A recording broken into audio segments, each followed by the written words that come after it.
Amigos, buenas tardes, bienvenidos a 24 horas. La Corte Nacional de Justicia presenta a las nuevas autoridades que deberán estar frente a la institución hasta enero del 2027. Ya mismo les contamos. Hola, Gaby. Hola, Liz, amigos, muy buenas tardes. Además, esta tarde inicia el tratamiento de la solicitud de juicio político contra Mario Godoy en la Asamblea Nacional. Fiscalización se reunirá esta tarde. Ya les contamos. Empezamos con las noticias.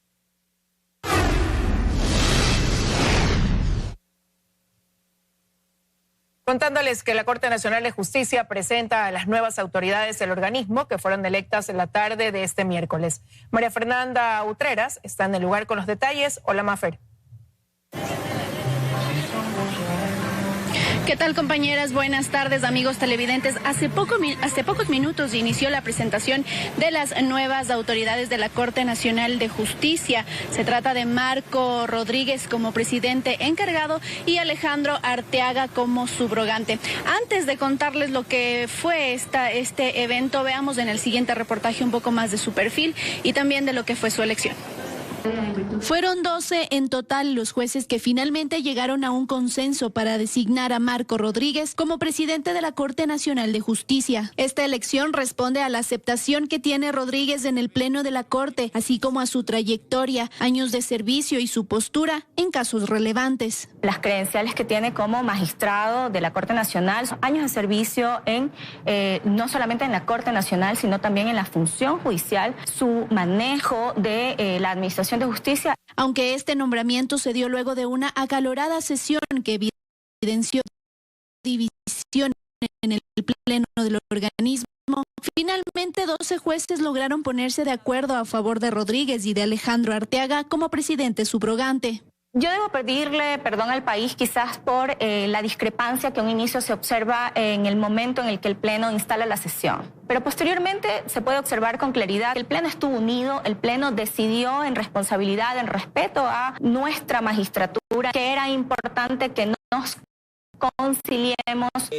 Marco Rodríguez es juez de la Sala Especializada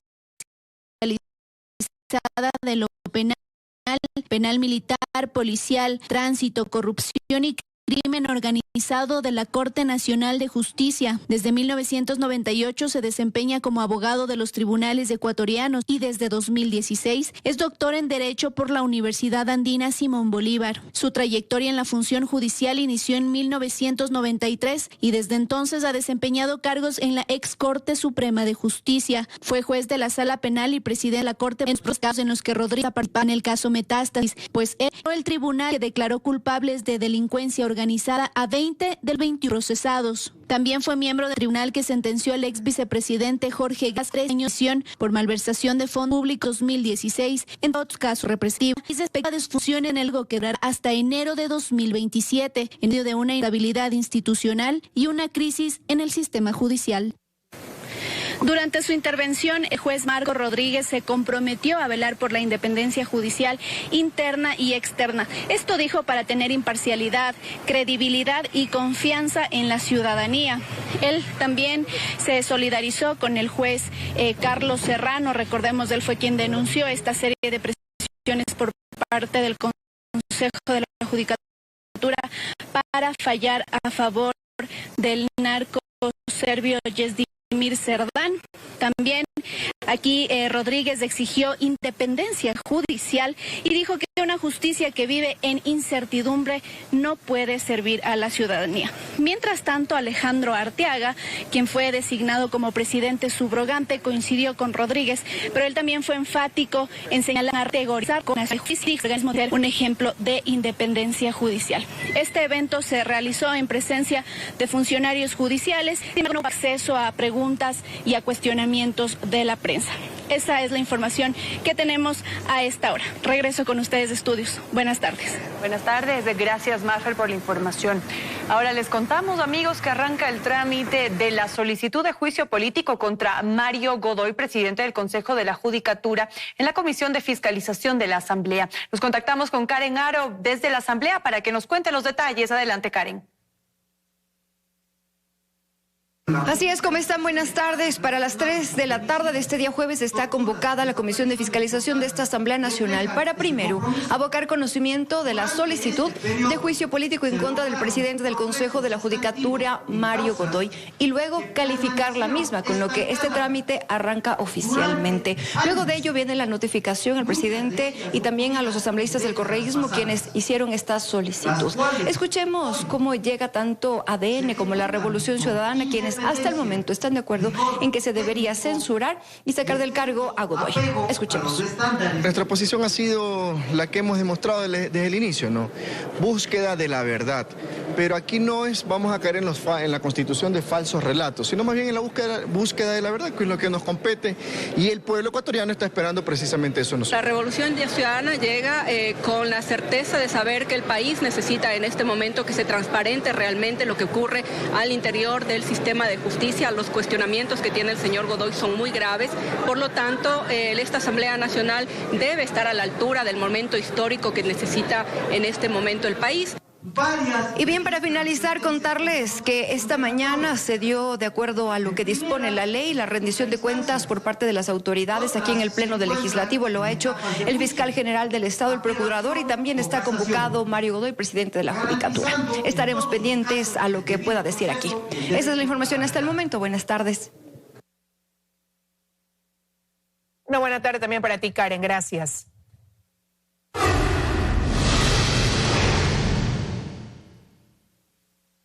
Más de 200 armas de fuego fueron decomisadas en nuevos allanamientos a empresas vinculadas con alias El Marino. Las intervenciones marcan una nueva fase en la investigación enfocada en la operación de las compañías en las que él figuraba. Estas son las imágenes del más reciente golpe policial. Armas de distintos calibres de corto y largo alcance, encontradas dentro de la empresa de seguridad privada, Vigilancia y Protección Máxima Vigromax, allanada en el norte de Guayaquil. Un arsenal que según los agentes no estaba destinado a la protección, sino a terminar en manos de delincuentes y estructuras criminales. Más de 200 armas que según las autoridades no iban a custodiar, iban a delinquir. Las investigaciones las conectan con la estructura de Stalin Olivero Vargas, alias Marino. El operativo se ejecutó el miércoles como parte de una serie de allanamientos que apuntan directamente a revisar los permisos concedidos a empresas de seguridad que hoy son investigadas como posibles fachadas de grupos delictivos organizados. Las autoridades establecieron que Vigromax operaba como fachada, siendo utilizada para almacenar y manejar armamento bajo la apariencia de una empresa legalmente constituida. De acuerdo con el parte policial, el inmueble no cumplía funciones regulares de seguridad, lo que derivó en una intervención en flagrancia. Esos permisos están bajo revisión ante la sospecha de que armas legalmente autorizadas habrían sido utilizadas para servir estructuras narcodelictivas. En este operativo, 5 personas fueron detenidas por el delito de tenencia y porte de armas. Uno de los elementos que consta en la indagación es que Andrés Vélez, la persona que separó la cancha en la isla Mocolí, el día en que fue asesinado Stalin Olivero Vargas, portaba un arma de fuego con permiso legal y se movilizaba en un vehículo matriculado en el Cantón Playas. Datos que forman parte del análisis policial. Playas vuelve a aparecer en esta trama, no solo como punto de movilización, sino también por los vínculos contracturales que hoy están bajo revisión. Vigromax, constituida en Guayaquil en 2014, mantuvo contratos con la empresa pública Hidroplayas del Cantón Playas para servicios de guardianía y custodia de valores. Este caso forma parte de una investigación que se profundizó tras el asesinato del cabecilla de esta red. Desde entonces, una disputa violenta se desató en el sur de Guayaquil, con ejecuciones y enfrentamientos por control territorial. Catalina García, Teleamazonas. El operativo Zeus II, ejecutado en 4 provincias del país, desarticuló a los choneros, dejando 15 detenidos. En una operación simultánea se capturó en Colombia a alias Quevedo, vinculado con esa organización y quien planificaba actividades criminales en ese país. La detención de alias Quevedo en Colombia confirma la dimensión internacional que ha alcanzado a las estructuras criminales ecuatorianas vinculadas al narcotráfico. Este delincuente es el encargado de enviar el armamento, los fusiles y droga hacia acá, hacia la provincia de Los Ríos, con el que se cometen los diferentes actos delincuenciales, sobre todo sicariato aquí en la provincia. De acuerdo con las investigaciones, Giancarlos Bravo Marcillo, alias Quevedo, era un objetivo de alto valor que operaba fuera del país El operativo se ejecutó de manera simultánea en 4 provincias, con un despliegue de 200 servidores policiales, que permitieron realizar más de 20 allanamientos y detener a 15 personas vinculadas a esta organización delictiva. Son más de 21 homicidios que se han realizado por estas personas. Se ha intervenido el CRS Guayaquil de varones, el de mujeres, el de Quevedo y el de Bahía de Caracas, donde hemos neutralizado a los líderes, quienes tenían control financiero, logístico, células de sicariato y desarticulación de otro tipo de criminalidad. Las autoridades señalan que el operativo Zeus 2 permitió debilitar de manera significativa la presencia de los choneros en varias zonas del país al desarticular células activas, detener a sus integrantes y levantar información importante para continuar con las investigaciones. La estructura de choneros AK-47 es la estructura quien estaba llevando todos los actos de sicariato. Recuerden que tenemos una alza aquí en la provincia de Los Ríos. A la función judicial de que haga su trabajo y nosotros estamos pendientes de las acciones cuando los ponemos a estos delincuentes con todas las evidencias y los indicios levantados y que para que hagan su trabajo. Catalina García, Teleamazonas. Familiares, amigos y compañeros del policía asesinado durante una persecución en el sur de Guayaquil le dan el último adiós en una capilla ardiente en el cuartel Modelo de Guayaquil. Por este caso también falleció un adulto mayor como víctima colateral. Una capilla ardiente se levantó la mañana de este jueves 14 de enero en la ciudad de Guayaquil para despedir al cabo segundo de policía Giancarlo Jaramillo Barzallo, quien fue asesinado en el cumplimiento de su deber. La policía junto a su familia y amigos rindieron homenaje al servidor policial. El ataque ocurrió en el distrito Esteros. Tras ser alertados de un sicariato en el sur de Guayaquil, la patrulla donde se movilizaba el cabo segundo junto a otros 2 compañeros policías persiguieron a los sicarios hasta las Malvinas, donde fueron atacados y le dispararon al servidor policial, quien posteriormente se estrelló contra un poste. El ataque ocurrió la tarde del miércoles 14 de enero aproximadamente a las 4:30. El agente policial asesinado era oriundo de la provincia de Loja, donde será trasladado su cuerpo el próximo 18 de enero y va a cumplir 29 años.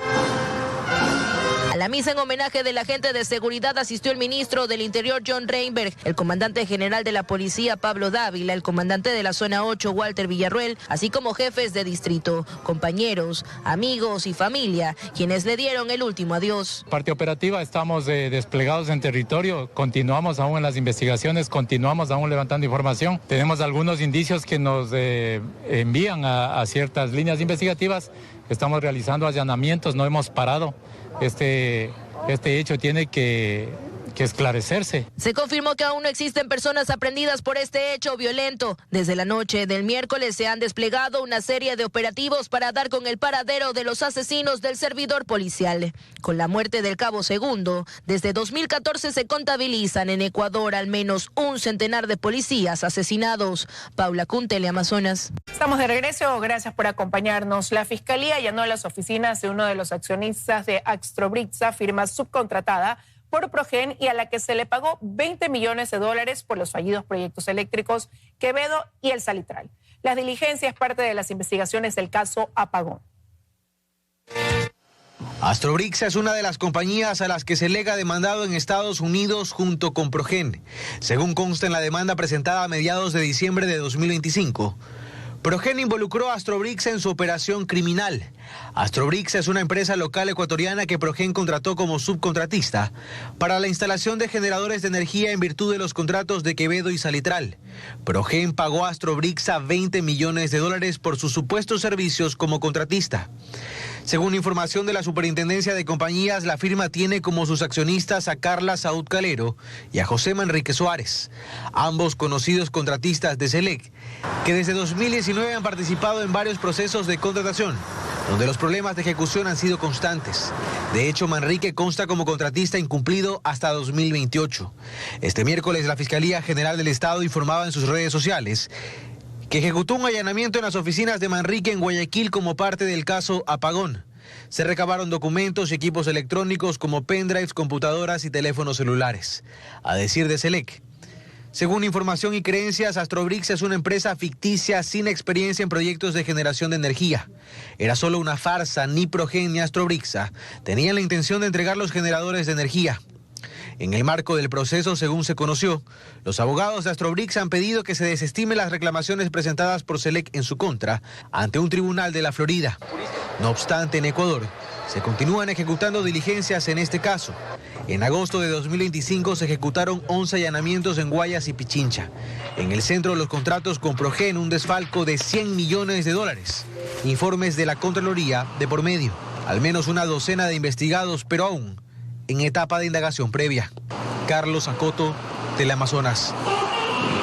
El gobierno no logró concretar la compra y alquiler de equipos para la generación de 771 megavatios de energía, pues todos los procesos de contratación se cayeron. Ahora SELEC lanza un nuevo proceso para la compra de 355 megavatios, pero hay una sola empresa invitada a participar.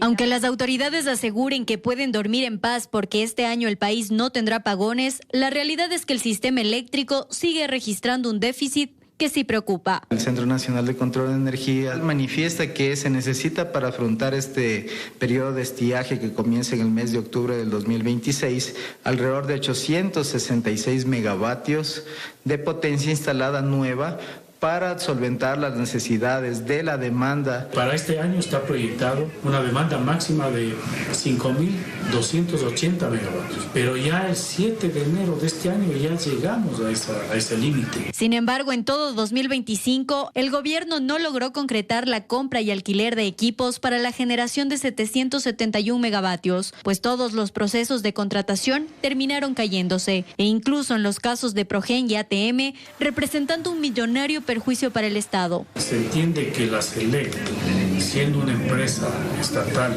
absolutamente técnica, debió haber hecho todas las cosas bien, empleos, la selección, la contratación. Lamentablemente nada de eso sucedió.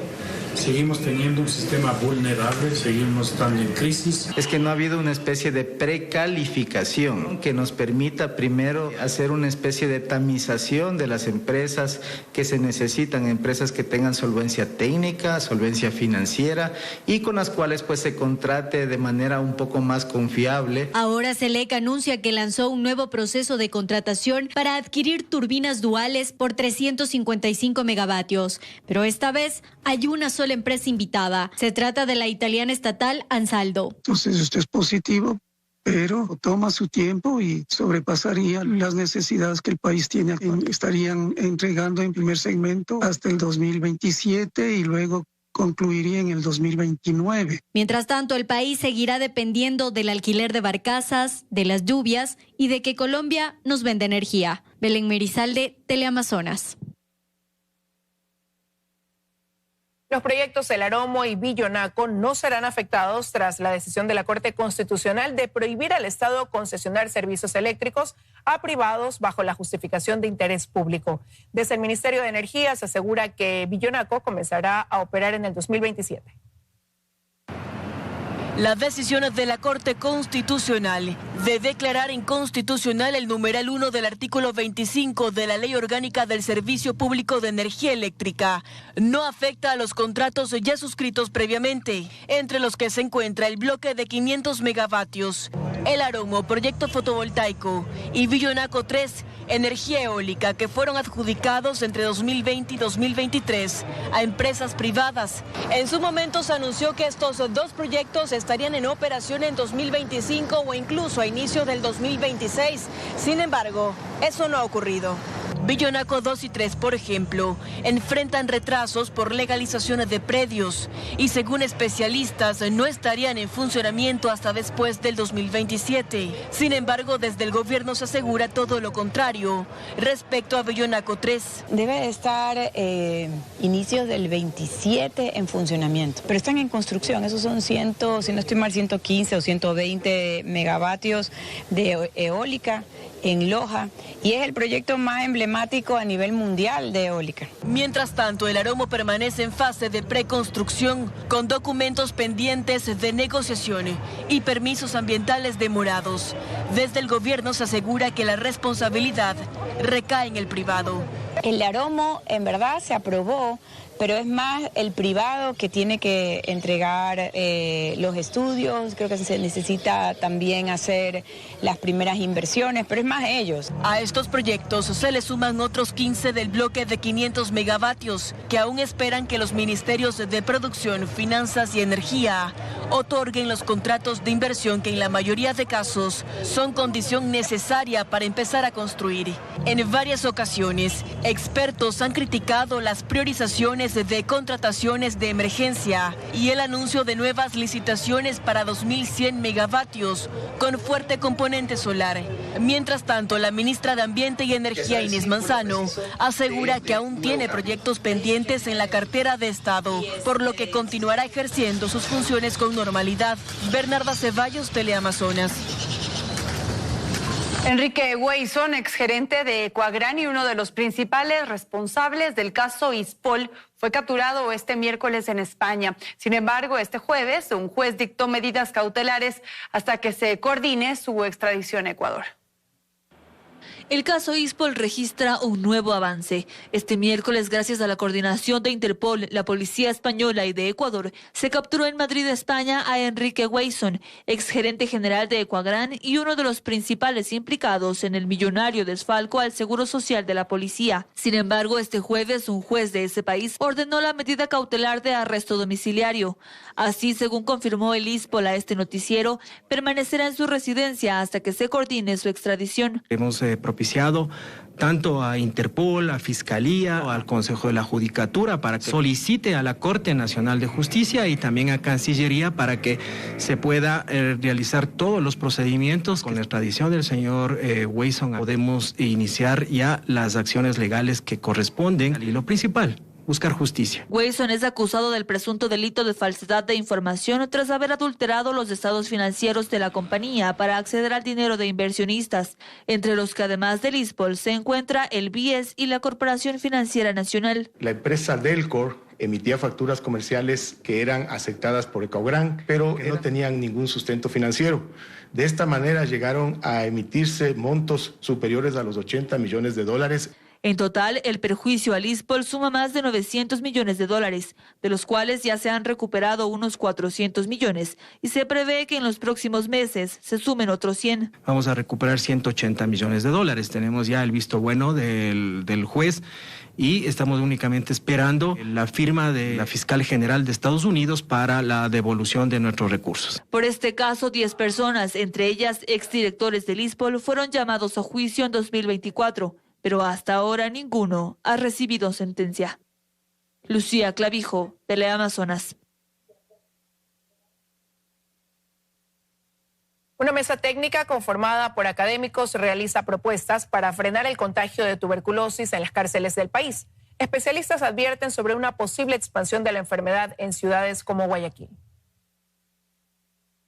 Los convoca el aumento de casos a nivel país de tuberculosis, que según cifras del Ministerio de Salud Pública del Ecuador, se registra ya más de 1.100 privados de libertad con esta enfermedad. De esta cifra, 700 se encuentran en Guayas, donde se encuentran 5 centros de privación de libertad, pero solo en la penitenciaría del litoral en Guayaquil se registra el 90% de estos casos. Y aquí el peligro inminente, señala Washington Alemán, médico epidemiólogo, de que esta crisis sanitaria ya haya traspasado los barrotes. La propuesta básicamente es en tratar de individualizar, ¿no?, la problemática de la tuberculosis en las cárceles y no solo que sea una extensión de lo que el ministerio hace, porque la tuberculosis sí guarda relación en las cárceles con la comunidad.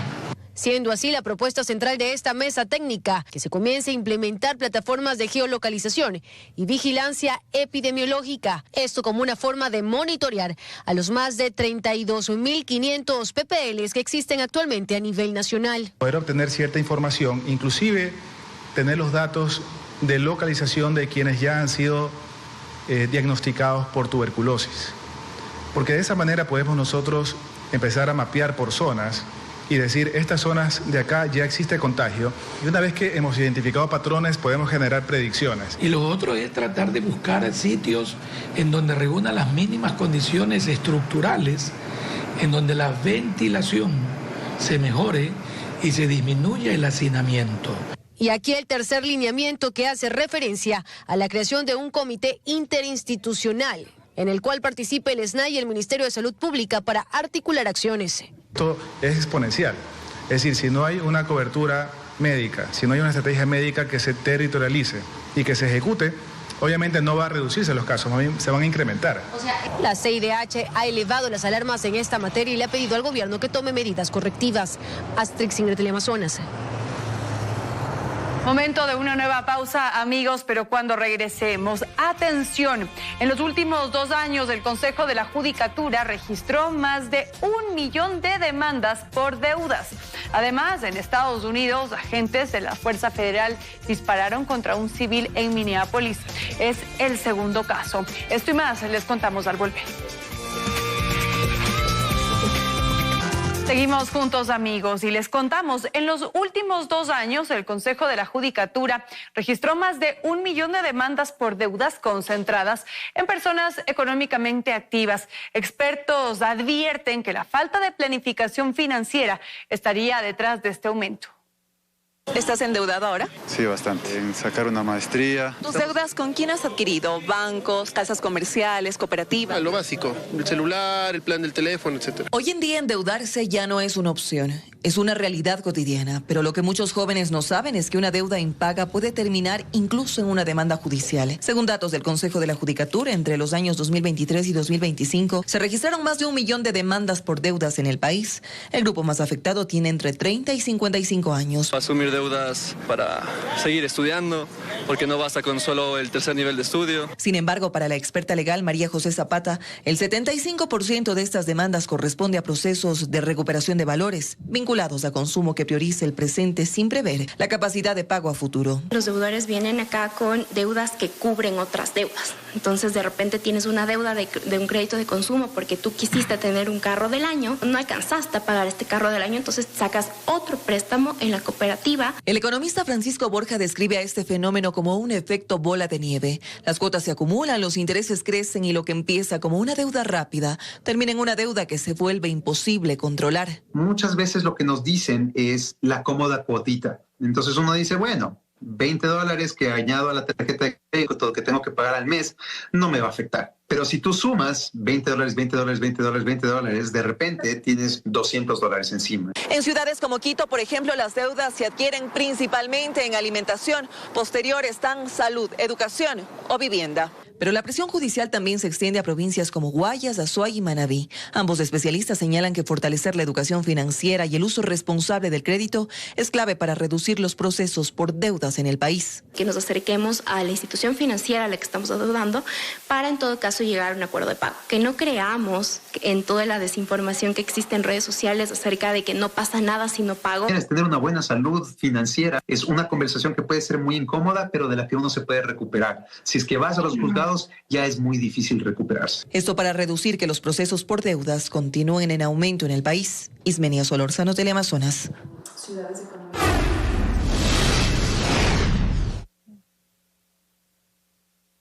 En el Museo Nacional en Quito se presenta la primera gran retrospectiva del artista Irene Cárdenas titulada Una voz desde el silencio, que reúne 120 obras que van desde pinturas y grabados hasta ensamblajes de arte abstracto. Una voz desde el silencio. El Museo Nacional del Ecuador abre sus puertas a esta retrospectiva de Irene Cárdenas, la artista quiteña nacida en 1920, que pese a haber permanecido en la sombra de la modernidad estética, fue pionera en el arte abstracto ecuatoriano. Cárdenas tiene 2 momentos, 2 silencios en su vida. Los artistas necesitan momentos de silencio, de introspección, y ahí es cuando nos presenta después ya su obra maestra. La curaduría fue dirigida por Mónica Espinel, ha sido como una investigación que sigue activa. La retrospectiva muestra 120 obras de Irene Cárdenas, desde el carboncillo geométrico de sus comienzos hasta pinturas, grabados y ensamblajes que revelan su universo abstracto. Y cómo no, su preferencia por colores vivos, como los rojos, naranjas y amarillos. Ella asistía a la casa de Schroeder, que era uno de sus influencias, y también Kurt Müller y Faik Hussein. ellos los últimos 2 en el grabado, porque ella se salió un poco de los esquemas de lo que estaba pasando aquí en el Ecuador, lo que estaba pasando en el arte moderno en Europa y en Estados Unidos. Mientras, a través de fotografías y recortes de prensa, se reconstruye su vida y su trayectoria como traductora de textos de arte y cronista de las últimas tendencias. En la exposición hay una obra muy importante que ha sido aceptada para ser parte de la colección del Museo Reina Sofía en España. Esta ha sido una oportunidad de hacerle justicia a su historia. Falleció en 1996 y la retrospectiva de Irene Cárdenas está abierta al público en el Museo Nacional del Ecuador hasta marzo, con entrada gratuita. María Gracia Chacón, Teleamazonas.